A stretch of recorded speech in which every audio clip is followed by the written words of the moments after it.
Podcast Além do Código. Além do Código. Aqui no canal Programador Cego. Fala pessoal, estamos começando mais um episódio aqui do Além do Código. E no episódio de hoje a gente vai bater um papo aqui com a Victoria. Desculpa, eu não vou arriscar pronunciar seu sobrenome, não. Krupp. É fácil. Krupp. Hal Krupp. Isso aí. Ela aceitou aqui participar do episódio, contar um pouco da história dela com acessibilidade, sobre o trabalho dela. Então, Victoria, seja muito bem-vinda e muito obrigado aí por aceitar participar do podcast. Muito obrigado pelo convite, William. Bom, vamos lá. Eu sou a Victoria. Aí o sobrenome, o primeiro é Halp, e o segundo Krupp. São parecidos mesmo. Eu sou uma mulher branca de cabelos castanhos cacheados. Eles ficam abaixo da altura do ombro. Eu uso óculos de grau e uma feição marcante que eu tenho bochechas bem salientes, assim. Então, quando eu dou risada, meu óculos sobe de tanta bochecha que eu tenho.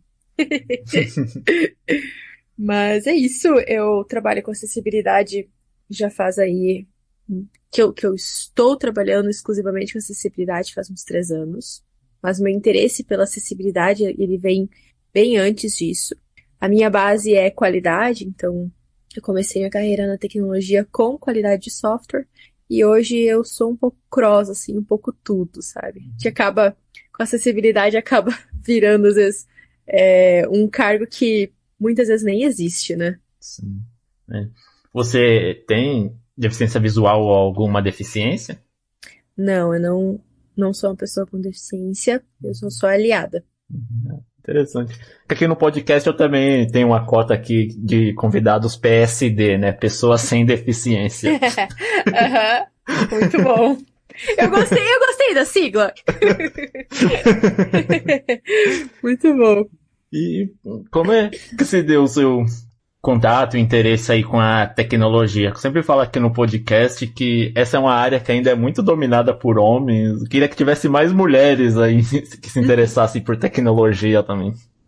Vamos lá, é uma história um pouco engraçada. Antes de eu trabalhar com tecnologia, eu trabalhava na área industrial. Eu sou formada em técnico em mecânica. E... Tudo a ver, né? Exato. E eu tava fazendo engenharia de produção, então meu futuro eu já tinha desenhado, assim, eu ia trabalhar na indústria, trabalhando com a área de processo, que era uma coisa que me chamava e me chama muita atenção até hoje. Eu gosto muito de melhoria contínua, trazer metodologias e ferramentas para melhora de processo e tudo mais, então beleza, eu vou trabalhar com isso. E aí, em 2019, antes da pandemia, antes da gente pensar que o mundo ia ficar do jeito que ficou, uma amiga minha disse que onde o marido dela trabalhava, eles estavam fazendo um programa para pessoas que não eram profissionais de tecnologia, não tinham feito graduação nem nada na área de tecnologia. E nessa época, eu estava trabalhando na manutenção de uma indústria, e eu fui, tipo, a product owner deles para estruturar um sistema que facilitasse a vida dos manutentores. Então, assim, era engraçado que eu ia na sala do pessoal do TI para tomar café, né, conversar com eles e curtir o ar-condicionado. E eu ficava dando, assim, os critérios de aceitação, que hoje eu vejo assim, nossa, era critérios de aceitação que eu falava na época. Eu dava ali os requisitos, eu passava as histórias, basicamente. E o time ia desenvolvendo e eu ainda olhava assim e dizia, nossa, eu não sei como é que vocês conseguem entender isso aí, eu não consigo entender nada. Mas se vocês dizem que funciona, funciona. E aí veio esse convite, eu me inscrevi, eu passei pelo processo seletivo, foram, se não me engano, 5 etapas. E foi afunilando. A primeira, eu lembro que quando foi começar a primeira seletiva, eles me ligaram porque eu não tinha passado pela primeira seleção. E aí, um dia antes do evento, me ligaram. Ia ser um evento presencial para falar sobre qual que era a proposta do programa e tudo mais. Me ligaram e eu disse assim, não, obrigado pelo convite, né? Mas, assim, não quer colocar meu marido no lugar? É porque ele já tá fazendo TI e tal, acho que vai encaixar mais com ele. E aí a moça que me ligou disse assim, tu quer ou não quer? Se tu quer, é pra ti. Porque se tu não quiser, eu vou para o próximo da fila e não necessariamente vai ser o teu marido. Aí eu falei, bom, olha, essa oportunidade chegou, eu não vou dizer não, né? Vamos lá. Mas com aquela síndrome de tipo assim, eu não consigo, eu não tenho capacidade pra isso. Uhum. Aí, beleza. Fiz a capacitação, passei na primeira etapa, passei na segunda, fui para as aulas. Nas aulas não tinham muitas mulheres, acho que tinha umas 5, 6, mas que foi mesmo assim até o final. Acho que foi eu e mais uma menina. E aí era para ser dev na época, não era para QA. E aí o que aconteceu? Tá, eu me interessei, achei muito interessante. Por quê? Uma que desde criança eu sempre me envolvi com tecnologia. Por mais que eu achasse que eu não tinha, eu não era capaz, eu não era boa o suficiente para poder trabalhar com isso, eu sempre tive contato, assim, desde criança. E aí veio esse programa, então passei, no final tinha um desafio, eu fui até o final, nossa, eu lembro que eu passava a madrugada chorando, porque eu não conseguia entender. E aí eu fazia o código e aquilo pra mim parecia assim, de fato é outra língua, né? Uhum. E mas não desisti, fui até o final, entreguei um código assim que ele era um Frankenstein, porque tinha Stack Overflow assim de tudo que é gostos e sabores, mas funcionava. No final, o que precisava funcionar. E aí o pessoal me chamou pra entrevista. Eles falaram, olha, a gente sabe que o teu código não foi um dos melhores, assim, mas a gente percebeu que tu tem muita vontade de aprender, de fazer e tal. Vamos dar uma chance, porque a habilidade técnica, isso a gente treina aqui dentro de casa. Agora, caráter, perfil, isso é contigo, e a gente gostou muito do teu perfil. Pra área de qualidade. Eu, na indústria, já tinha trabalhado com qualidade, mas não com qualidade de software. Então eu tinha algumas noções, assim, sobre o que eu ia encontrar pela frente. E aí foi lá em 2020, eu comecei meu primeiro trabalho oficial, então, como testadora de software. E aí eu brinco que nem aquela frase que o Juscelino Kubitschek falava, né? Que ele ia transformar o Brasil 25 em 5. Eu vivi esses últimos 5 anos de tecnologia como se não houvesse amanhã. Então parece que cada ano que passa são 7 que eu vivo. Então é mais ou menos essa minha trajetória até eu entrar de fato na tecnologia. E gostou? Se vê fazendo outra coisa hoje? Então, aí beleza, entrei, fui pra área de teste, achei assim, nossa, fenomenal. Comecei a estudar mais, porque como a formação toda era para ser Dev Java, eu precisava aprender técnicas de qualidade de software. Então comecei a estudar, fiz alguns cursos, li muitos livros, assim, fiz um montoral de coisas, né? E falei, olha, eu gosto muito disso aqui. Primeiro porque eu não descartei toda a minha experiência anterior que eu já tinha tido na indústria, porque processos a gente tem em qualquer lugar, só muda o nome, que a gente gosta na tecnologia a gente gosta de dar nome diferente para tudo, né? Mas são processos, técnicas que já existiam antes.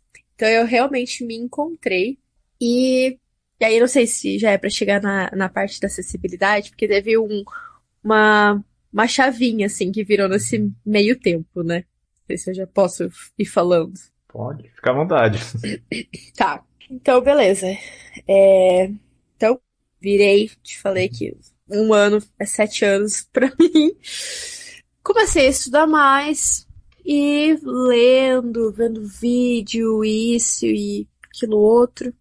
Até que eu me deparei com o conceito dos testes não funcionais. E aí nossa, quero entender o que é isso, porque normalmente tu entra para a área de qualidade, a única coisa que te fala é automação, automação, automação, né? Olhei, nossa, uma coisa diferente, eu quero entender. E uma dos testes não funcionais era acessibilidade. E a minha jornada com acessibilidade, ela vem muito antes de eu migrar para a área de tecnologia.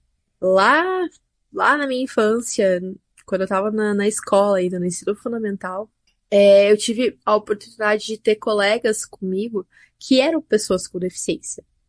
Então, eu sempre tive a oportunidade de estar junto de pessoas com deficiência, entender um pouco de como é que eram as dificuldades, como é que eram as barreiras.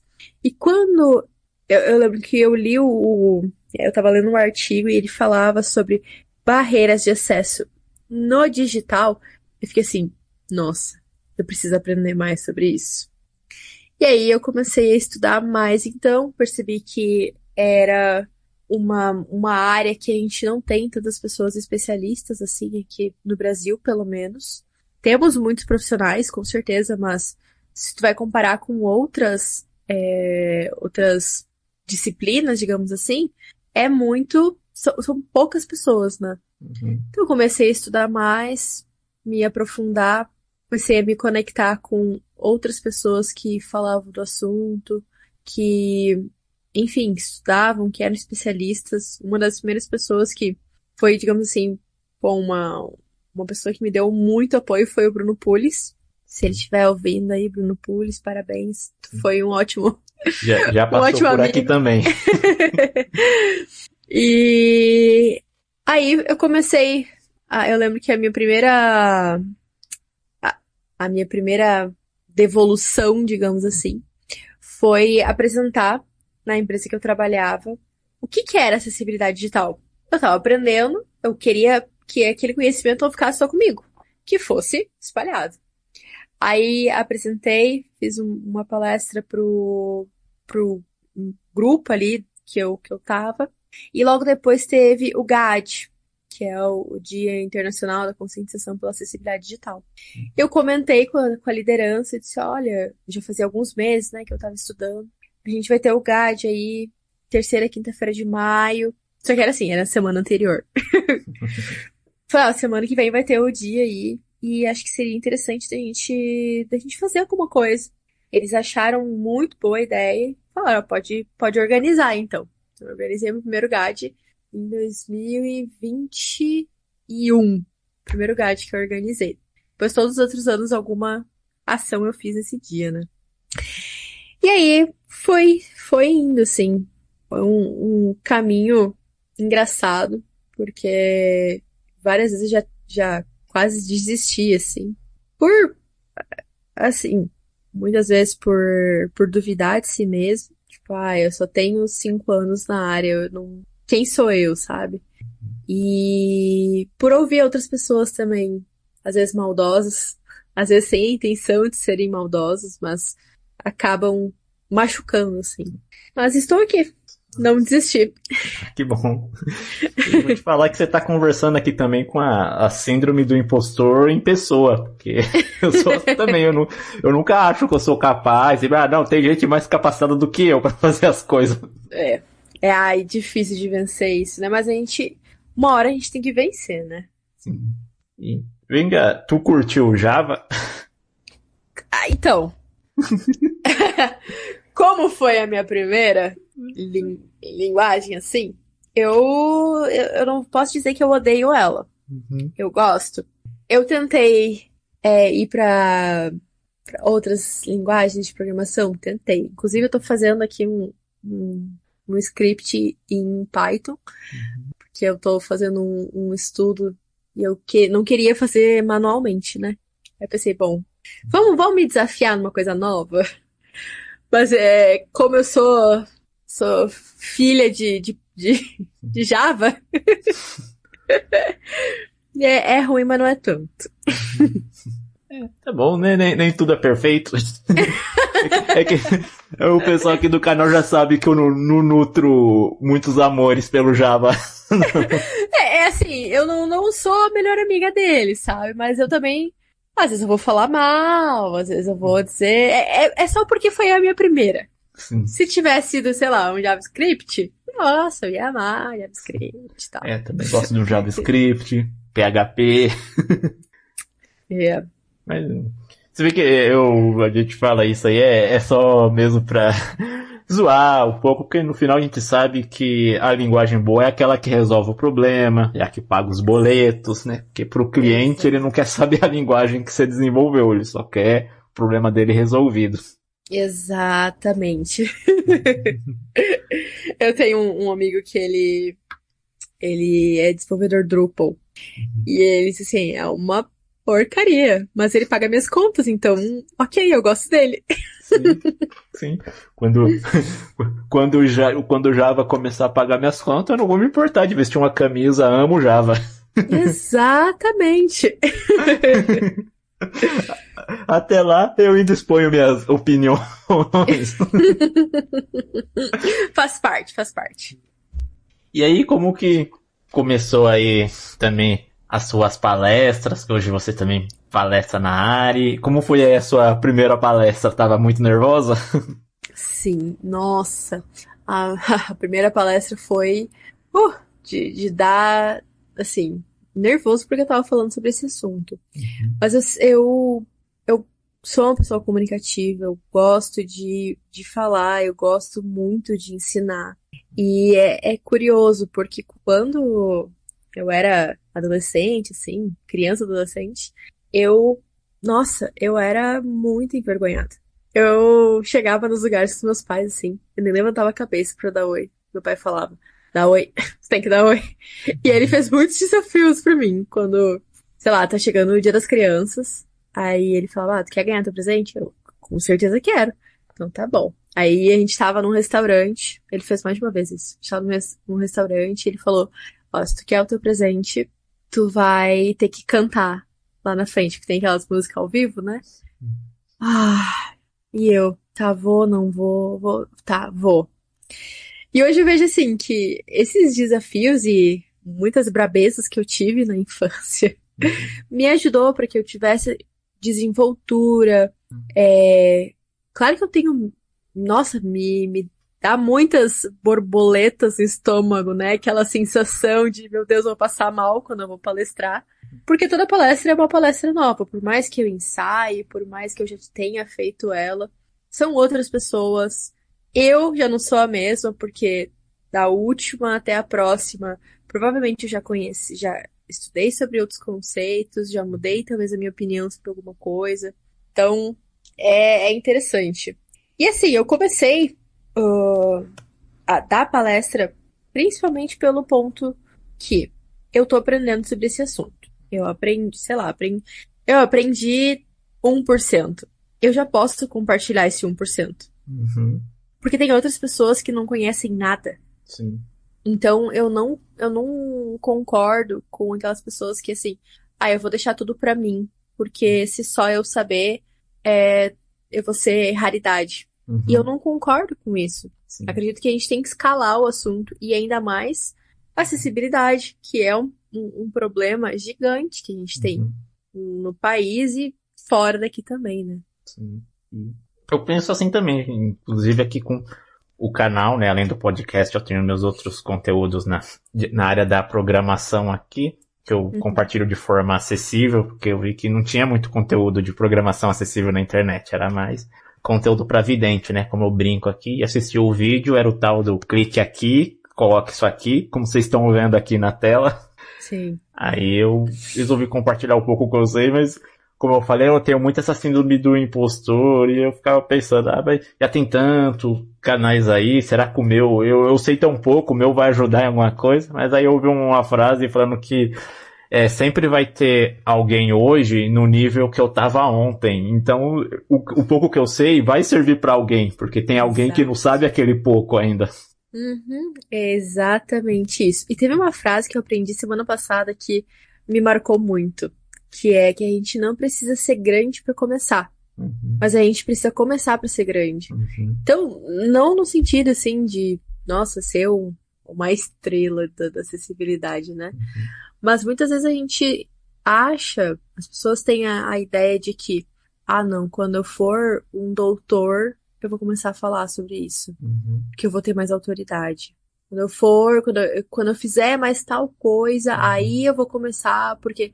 E não é de fato uma verdade. Tu pode começar a construir essa tua jornada para quando tu for um doutor, for um mestre, seja o que for, olha a bagagem que tu já construiu. Sim. Então é muito mais relevante, né? E às vezes também, cara, por mais que a gente pode achar, mas tem gente que sabe mais do que a gente para passar o conteúdo, mas às vezes as outras pessoas não vão chegar ao conteúdo desses grandes, né? Às vezes é na nossa linguagem que aquela pessoa vai entender, então ela vai chegar até a gente. Exatamente. Exatamente isso. E sabe que eu tive muita dificuldade quando eu comecei a fazer o curso lá na transição, porque era justamente isso. Eu ia assistir os vídeos, e daí, assim, os vídeos eram para pessoas que já eram programadoras, Uhum. que já entendiam pelo menos o básico, ou que, sei lá, estavam na faculdade, estavam fazendo algum curso. E aí eles falavam, não, porque daí tu faz tal coisa e clica aqui, e arrasta, e faz isso, faz aquilo. Eu ficava, meu Deus, eu não tô entendendo nada. Eu fiquei. E daí a gente não tem muito padrão, digamos assim, na tecnologia, né? Em qualquer outra coisa a gente vai ter uma fórmula mágica ali. Ainda mais na engenharia, para tudo a gente tem um cálculo. E aí, para codificar, a gente pode fazer o mesmo código, né? Uma mesma funcionalidade, construindo ela diferente. Isso pra mim, meu Deus, me assustava demais, assim, porque eu ficava, eu não vou aprender. Porque eu sei que a maneira que eu preciso aprender é diferente. Só que na tecnologia hoje não é assim que as pessoas ensinam. Então foi bem difícil. Eu tenho certeza que o teu conteúdo tá sendo muito relevante para muitas pessoas. Inclusive videntes por ter esse problema de, clica aqui, tá? Mas eu não sei o que é o clique aqui, cara. Eu tô aprendendo agora. Sim. Né? Porque isso também é uma coisa que eu tento levar pro meu canal, né? Que nunca partir do pressuposto de quem tá me assistindo já sabe aquilo. Então eu tento ser o mais descritivo possível, vou no passo a passo mesmo. Talvez alguém que já esteja mais avançado não goste, mas eu gosto que seja todo mundo no mesmo nível lá. Então nunca pensar, a pessoa já sabe, só vou falar aqui. Não vou descrever, porque pode ser que alguém não saiba. E é muito importante ter essa percepção, assim, e bem pelo que tu falou antes. Olha, se a pessoa não curtiu ou não tá no nível dela, procura outro. Mas tem tantas outras que talvez elas vão desistir porque elas não têm um William lá ensinando passo a passo, bem detalhado. Então compensa no final. Mas quando eu comecei os vídeos eu também estava bem nervoso, revendo meus primeiros vídeos lá, bem travado, porque eu também era do tipo que não gostava muito de falar, não. Na escola eu era o que nos trabalhos em grupo eu queria ficar segurando a cartolina, não queria ficar apresentando, não. Sim, isso vai desenvolvendo. E eu percebo que o quanto mais a gente treina, porque isso é uma habilidade, e habilidades precisam ser treinadas. Então, quanto mais a gente se coloca em jogo, assim, vai palestrar, vai gravar vídeo, vai fazer curso, mais tu vai melhorando. Então, realmente, quando eu olho, eu tô gravando meu segundo curso. Na verdade, meu terceiro curso de acessibilidade. E aí eu fui olhar o primeiro que eu gravei. Meu Deus, que vergonha! Ai, toda travada, assim. Eu não tinha dinâmica. E olha só, faz 3 anos agora. O quanto mudou de lá pra cá. Legal. E já entrando também nessa questão, de onde veio aí essa iniciativa de você criar cursos nessa área? Inclusive, os links aí dos cursos lá na Udemy vão estar tudo aí na descrição, gente, pra vocês darem uma conferida lá. Perfeito. Bom, começou então, porque eu percebi que a gente tem a gente não tem cursos hoje no Brasil. Agora, tá começando a crescer um pouco mais a demanda. Na época só tinha o meu curso na Udemy. A gente tinha um curso não vou lembrar da escola, mas não era brasileira, eu tinha que colocar para traduzir. E, enfim, um dado que me fez perceber que eu precisava fazer uma coisa diferente foi a pesquisa do Web para Todos. E dizia que acho que era 0,46 na época, por cento dos sites eram acessíveis. E aí eu pensei, bom, olha quantos milhões de sites existem no Brasil. e nem 1% é acessível, isso significa que a gente tem um grande problema que é a falta de conhecimento sobre o assunto. E eu percebia que quando eu ia conversar com outros colegas de trabalho, outras pessoas que eram do contexto de tecnologia, várias delas não sabiam o que era acessibilidade digital. Pensei, bom, tem uma oportunidade aqui para poder tentar acelerar esse processo aí para que mais pessoas saibam. E aí foi que surgiu o primeiro curso, que tanto que o nome já dizia, né? É o curso básico de acessibilidade digital. Porque a ideia era trazer de fato o básico, porque nem o básico as pessoas sabem hoje. Então a ideia era trazer a conscientização, trazer que é possível, não precisa ser um super expert para daí falar sobre acessibilidade. E aí foi daí que começou. Hoje tem vários cursos, né? Não temos vários nomes de acessibilidade aí no Brasil. Alguns cursos um pouco mais acessíveis, outros não, nem tanto. Um curso que eu recomendo, pode deixar o link aí quando abrir a inscrição, que é o do Reinaldo Ferraz. É um curso excelente, excelente, é muito bom.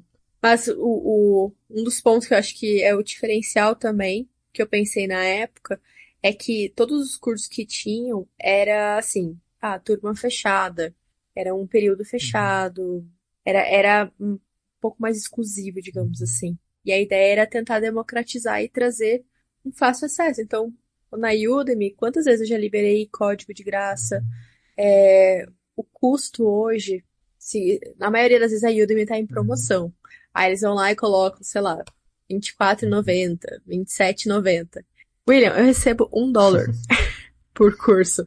Assim, que hoje tá R$1 milhão já, né? Quem dera. Mas assim, não é com o foco de ganhar dinheiro. Porque se fosse, ia fazer um lançamento, vamos lá, pessoal, porque agora vai ter uma turma exclusiva e eu vou abrir mentoria, vou cobrar R$1.000 e poucos. Não é esse meu objetivo. Meu objetivo é levar o conhecimento para mais pessoas. Eu penso assim também. Igual eu tenho um curso básico de lógica de programação com Python e eu tento deixar ele o mais barato que dá, porque a ideia mesmo é o curso ser acessível em todos os âmbitos, né? Inclusive no financeiro.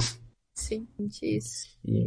Mas é legal, né? Ter mais conteúdos assim, porque eu tenho também aqui uma playlist no canal que eu fiz abordando alguns atributos do iAria, né? Como deixar páginas acessíveis, tudo. E achei engraçado que quem mais consome essa playlist é vidente, não são nem tanto os deficientes visuais, que era o meu foco no início. E os videntes que acabaram consumindo e às vezes eu recebo aí comentário de gente agradecendo, pedindo sugestões de como deixar as aplicações deles acessíveis. Aí eu até fico contente de a minha playlist acabar contribuindo com isso. Atinge todo mundo, né? Isso que é o bom. E você até falando aí, né, dessa pesquisa de que 0,1% dos sites eram acessíveis. E é um tema que hoje está sendo falado, né, mas ainda está bem abaixo do que deveria ser, né? Porque eu mesmo só vim me interessar por acessibilidade quando me tornei cego. Eu sempre falo isso aqui, que para mim antes o máximo de acessibilidade era colocar um texto no atributo alt da imagem e aquele texto bem genérico, sei lá, foto da mesa. Aí, só para dizer que fez, era né? o máximo. Aí, só quando eu passei a ser usuário de leitor de telas é que eu passei a me interessar pela acessibilidade. Infelizmente, nossa, quantas pessoas que desenvolvem, assim, já conversei que elas não fazem ideia.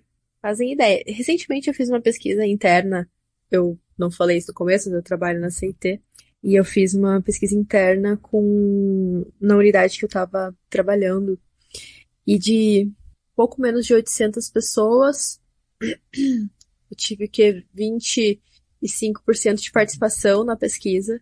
E foi triste ver, assim, que o pessoal respondeu que fazia acessibilidade nos projetos. Mas quando eu entrei no detalhe, porque eu queria entender o que as pessoas sabiam sobre WCAG, o iAria, leitor de tela.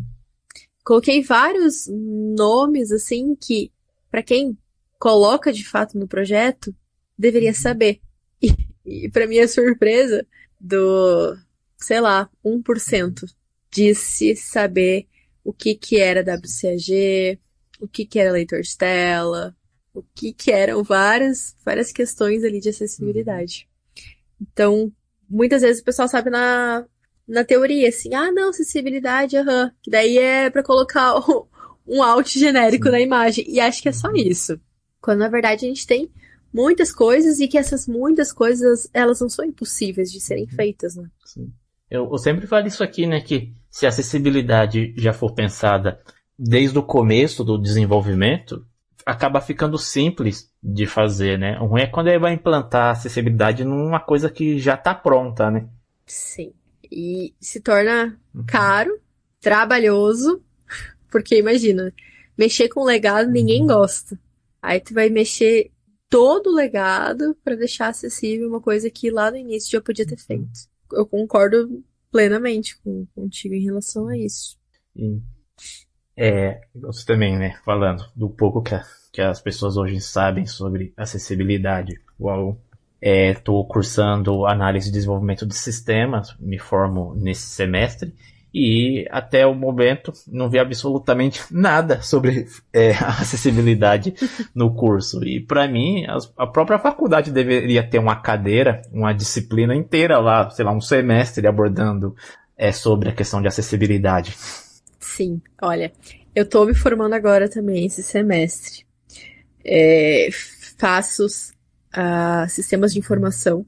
E eu tinha uma disciplina optativa que era desenvolvimento front-end. Pensei, bom, eu vou fazer porque eu quero aprimorar mais os meus conhecimentos e provavelmente eu vou ver sobre acessibilidade. Para não dizer que o professor não falou sobre, numa aula ele comentou, a gente faz o HTML aqui, ajuda na acessibilidade. E foi isso. E nada mais. Nada mais. E aí tinha uma disciplina de acessibilidade, mas ela não era exclusiva do digital, era assim, entendo o que é acessibilidade, sabe? Bem generalista. E foi isso. Interação humano-computador, que eu achei assim, não, essa daqui a gente vai falar do design, vai falar sobre o design universal, fazer para todas as pessoas. Piorou. O professor falou numa aula que a gente precisava fazer com que os sistemas tivessem uma boa usabilidade, e foi isso. Nada mais que isso. Então, sim, as pessoas já se formam sem nem ver no curso o que é acessibilidade, né? Como que elas vão saber? E deveria ser uma preocupação do curso superior já abordar esse assunto. Exatamente. Eu tenho acompanhado, até eu vi que, não sei se foi essa semana, que o Cid Torquato falou sobre isso, porque está se tornando obrigatório ter disciplina de acessibilidade nos cursos. Aí eu não lembro da informação completa, se era nos cursos da área tecnológica ou não. Mas assim, é um movimento que eu percebo que a gente precisa começar ele. Porque quando a gente fala de acessibilidade, a gente está falando sim da pessoa com deficiência, mas a gente está falando de melhorar a experiência para todo mundo. Todo mundo. Eu acredito que isso venha a melhorar. A acessibilidade não é só para cego, né? Pessoa com deficiência. É para deixar acessível. Exato. Igual, por exemplo, a convidada que já passou por aqui falou, né? O pessoal não está se atentando que em alguns anos o Brasil vai ser um país só de idosos, né? O pessoal tá todo envelhecendo e logo só vai ter idoso no Brasil e eles também precisam de acessibilidade. Exato. E eu li uma pesquisa essa semana. A gente está com mais de 60 milhões de pessoas idosas no Brasil e o crescimento nos últimos 12 anos foi de 57%. Imagina! Então, em 12 anos, como é que vão ser daqui os próximos 12 anos? A população tá cada vez tá envelhecendo mais, tá vivendo mais anos. Pessoas jovens, inclusive me incluo nesse grupo, não estão tendo filhos. Logo, a gente não tá, né, com a juventude. Então, a gente tá se encaminhando para uma geração que a gente vai ter a maioria das pessoas vão ser pessoas idosas.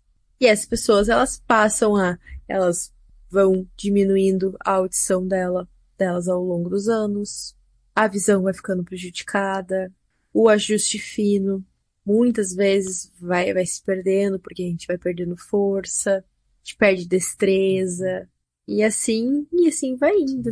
E então, uma coisa que eu sempre converso com outros convidados aqui no podcast também é que o que falta talvez é mudar a mentalidade assim, dessas empresas, elas verem que não ter um aplicativo, um site acessível, tá fazendo elas perderem dinheiro também, né? Que é a língua que elas falam, porque quantos produtos a gente deixa de consumir simplesmente porque a página não é acessível, então a gente vai comprar em outro lugar. E eles estão perdendo isso. Uhum, exato. Tem um dado que eu gosto de trazer também. Tu vai perceber que eu gosto muito de trabalhar com dados, informações, porque eu acho que elas nos dão muita autoridade quando a gente está falando sobre acessibilidade. Tem um estudo da Harvard Business que diz que se a gente melhora a taxa de retenção, imagina, taxa de retenção da página inicial ali do usuário, a gente pode aumentar os ganhos da empresa em até 95%. Então, tu imagina um site, um aplicativo que tem descrição de imagens, foi feito para não gastar tanto o pacote de dados, ele é performático, ele tem as labels corretas, tem os links dizendo o direcionamento certo deles. Pô, isso vai aumentar quanto a taxa de retenção? Né? Então, assim, é o que a gente já falou aqui. Melhora a vida de todo mundo, inclusive da empresa, porque ela vai começar a ganhar também. E isso falando só de deficiência visual, né? Se ampliar ainda para as outras deficiências, eles teriam ainda um lucro muito maior. Exato. Exatamente isso. Sim, né? Bom que também aos poucos isso está mudando, né? Porque há 10 anos a gente não ouvia falar sobre acessibilidade, né? Hoje já está se falando sobre, né? E a gente espere que continue assim, né? E que a tendência seja melhorar. Exatamente. Inclusive esse ano a gente faz 10 anos de LBI, né?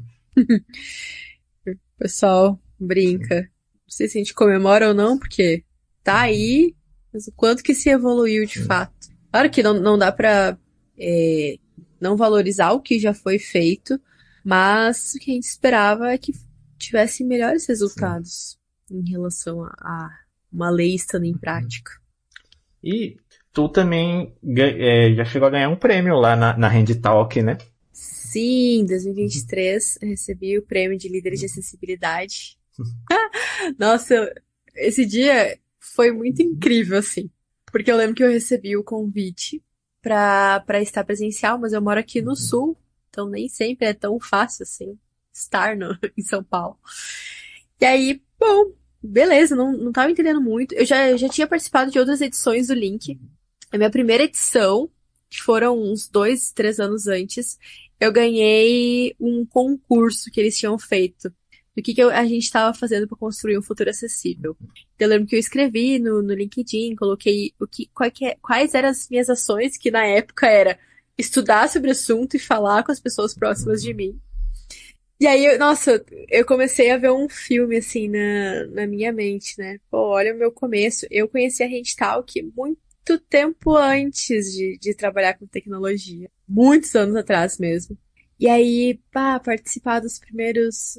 participar do Link, ter ganhado o primeiro brinde lá por ter escrito o que eu tava fazendo pelo futuro acessível. E aí, eu assistindo em casa, lembro que eu tinha botado no YouTube, tava assistindo. E aí, quando vê, vamos aqui pro prêmio, líder de acessibilidade e tal. Beleza, eu acompanhando, tudo certo. E agora a categoria de profissionais de acessibilidade, não sei o que lá. Vitória! Foi quando falou Vitória, eu comecei a tremer. Aí eu saí correndo pela casa, pulando assim, chorando. E aí meu marido não tava em casa, eu comecei a ligar pra ele pra avisar que eu tinha ganhado o prêmio. E eu pulava e chorava. Eu não sabia o que eu fazia. Aí eu pensei, meu Deus, deixa eu voltar pra assistir o que eles estão falando, né? Aí eu voltei pro computador, eu botei lá no chat que eu tava acompanhando e tal. Eu fiquei. Nossa, eu lembro que foi muito significante pra mim ter recebido o prêmio, porque, de fato, assim, a gente estuda, a gente tenta impactar as pessoas, muitas vezes a gente não é valorizado por isso, valorizado até financeiramente no trabalho. E aí receber um prêmio desses foi um aviso, assim, olha, Vitória, tu tá no caminho certo. Continua, não para. Com certeza. Muito legal. Se surgirem assim mais pessoas como você, com certeza a gente vai ter aí muitas aplicações mais acessíveis. Uhum. Concordo. Não ter mais aqueles sites que você entra, o leitor só fala em branco, você vai, ou só clicável, você, tipo, vou clicar no que aqui? Não tem nenhum rótulo, ou só botão. Sim. Não, olha uma que eu vi esses dias. Eu faço uma dinâmica aqui na empresa que é para pessoas sem deficiência, com a ideia de criar empatia para que elas entendam pelo menos o básico do que são as barreiras de acesso. Então eu faço várias dinâmicas, peço para eles fazer algumas tarefas, e a pessoa fica braba assim, porque eles não conseguem. Eu falo, pois é. Aí eu fui testar um site de um banco aqui brasileiro, e tem um carrossel. E todo mundo odeia o carrossel, né? Onde o mundo faz de conta, a terra é quase o céu. E aí, olhei, beleza. Vendo ali o que era o exercício que eu ia fazer com o pessoal. Tinha o carrossel e tinha o controle para pausar o carrossel. Eu pensei, nossa, olha só, pelo menos colocaram o controle pro usuário. Eu fui clicar. Quem disse que ele parava? Tava lá de bonito? O carrossel andando assim, né? Sem descrição, claro. E também não pausava. Eu pensei, meu Deus. A gente tá muito atrasado. E diz que no iPhone agora que já tem, né? Um recurso lá que se ele detecta um banner assim dinâmico com esses carrossel, ele já pula pro voice over nem pegar. Eu vi que esses dias veio várias novidades de acessibilidade, mas eu confesso que eu não consegui parar ainda pra estudar sobre. Sim.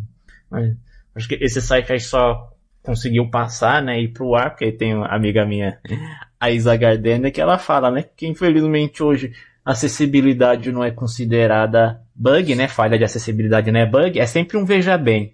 Se é um bug, não, vamos resolver isso. Se é falha na acessibilidade, vamos jogar pra produção, que a gente tem pressa, depois a gente vê isso aqui e nunca vê. Aí fica a falha de acessibilidade lá. Uhum.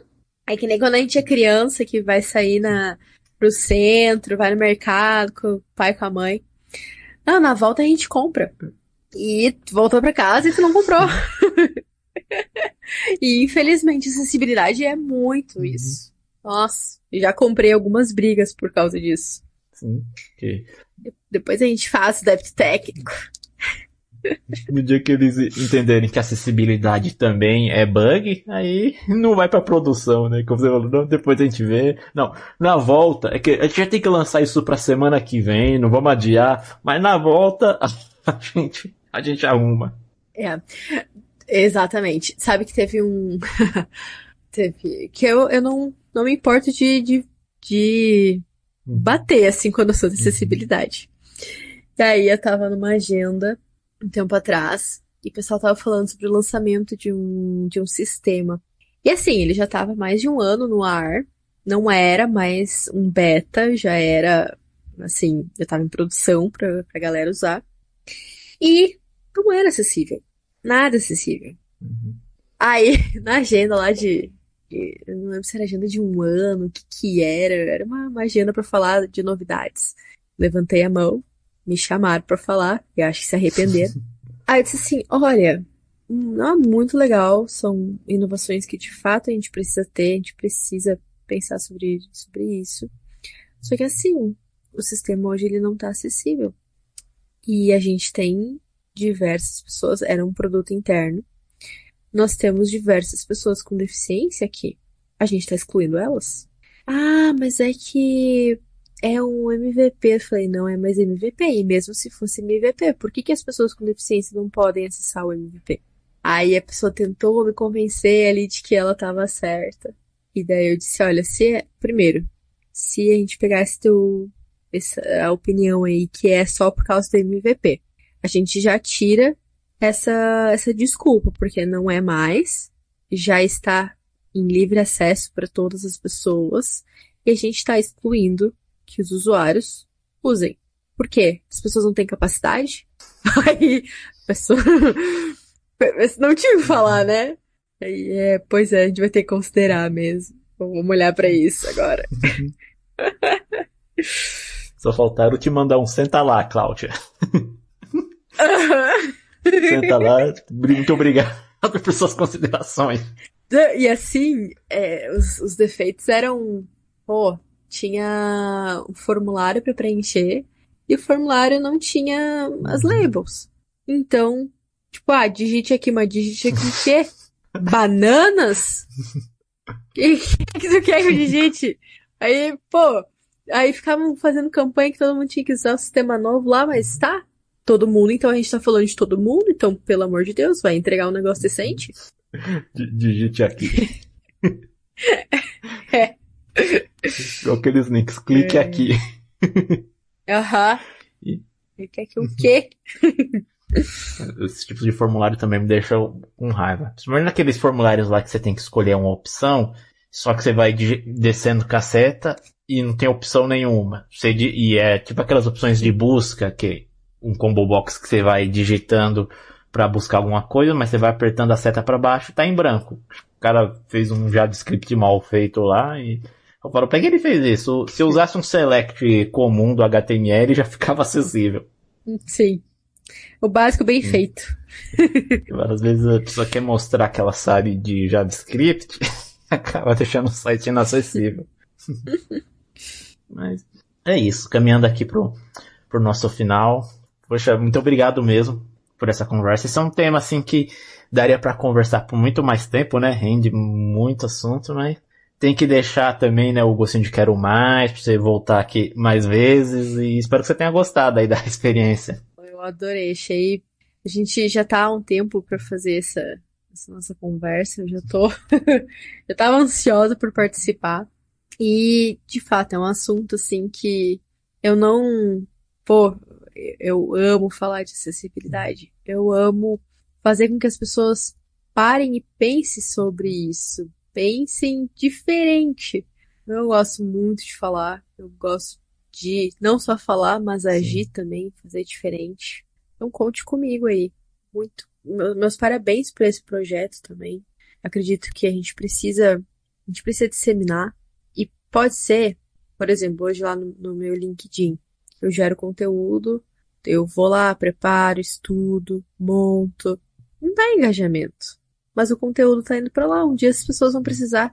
E aí já vai ter. A gente, vai a longo prazo, né? Sim. Daqui, sei lá, uns 10, 20 anos, alguém pode encontrar minhas playlists, encontrar os podcasts e aquilo ser útil. Então, bom que na internet fica eternizado. Até que um servidor Sim. estrague. O YouTube cansa. Vamos acabar com tudo aqui, com os nossos serviços. Vai saber. Mas enquanto isso não acontece, é de fato pra eternidade. Um dia a Google fale, né? Aí pronto. Vamos acabar com o YouTube. É. E uma pergunta que eu sempre faço de encerramento para os convidados, para aprender sobre os diferentes hobbies, os gostos que as pessoas têm aí espalhado pelo Brasil, né? O que você curte fazer aí nos seus momentos de relaxamento, seus hobbies, quando você não está preparando palestra, aula, não quer estudar sobre acessibilidade, nem desenvolver nada, você quer só relaxar, o que você curte fazer? Faz tempo que eu não relaxo, hein? Mas quando eu relaxo, eu gosto muito de passar tempo com a minha família. Como eu falei no começo, eu sou casada, a gente tem 2 cachorrinhas, a gente passa bastante tempo, assim, nós 4 juntos. E eu gosto de curtir o final de tarde, aquela brisa do final do dia, assim, de tá chegando a noite. Gosto de assistir o pôr do sol e conversar, discutir sobre algum assunto. basicamente são essas coisas. Já tentei outros hobbies, tipo fazer crochê, essas coisas assim, sabe? Eu não consigo. Eu sou um pouco workaholic, assim. Ou eu tô estudando, ou eu tô trabalhando, ou eu tô fazendo outros negócios. Você acorda no meio da noite. Ai, lembrei o atributo que eu tenho que usar ali. Deixa eu colocar. Nossa, nem me fale, volte e meia eu acordo e daí meu bloco de notas é cheio de coisa aqui. Quando a cabeça quer descansar, a gente vai lá e. Ah, era isso! Já aconteceu muitas das vezes. Eu, com um tempão aqui no computador, não consigo achar a solução. Mas quando desligo de tudo, vou deitar, aí a solução vem. Mas é isso, gente. Vou deixar aí todos os links aí da Victoria aí na descrição, pra vocês acompanharem lá o trabalho dela, LinkedIn, Instagram, aí os cursos na Udemy. Vão lá, vamos prestigiar esse tipo de conteúdo. E deixa aí nos comentários se você gostou desse episódio, se quer que eu traga ela mais vezes. Mas vocês já estão cansados de me ouvir falar aqui, né? Que mesmo que vocês não queiram, eu vou trazer mesmo assim, porque o podcast é meu e eu trago quem eu quiser. Mas deixem aí nos comentários se vocês querem ela mais vezes. Deixem suas sugestões de convidados aí também, que eu prometo ir atrás. Não é garantia que eu vá conseguir trazer, né? Que às vezes o convidado é inacessível, mas eu prometo ir atrás, fazer o convite. E se você gostou do episódio, deixa aí o seu like, né? Para mostrar pro YouTube que você gosta desse tipo de conteúdo, ele te recomendar mais. Confira aí os demais episódios. A playlist tá aí na descrição, já conversei com muita gente bacana. Como eu falei, eu tenho aqui também minhas playlists na área da programação. Às vezes você é deficiente visual e tem interesse nessa área, mas não acha que é possível. Dá uma chance lá, ver minhas playlists, sim, minha playlist de HTML, JavaScript, PHP. Tem agora até uma playlist de lógica de programação usando o Portugal. Quem sabe você aí tomar gosto por essa área, né? E ver que é possível sim ser deficiente visual e programar. E se você estiver ouvindo aí o episódio pelo Spotify, o link do YouTube tá aí na descrição. Dá uma conferida lá depois. Nos vemos no próximo episódio. Até mais, pessoal.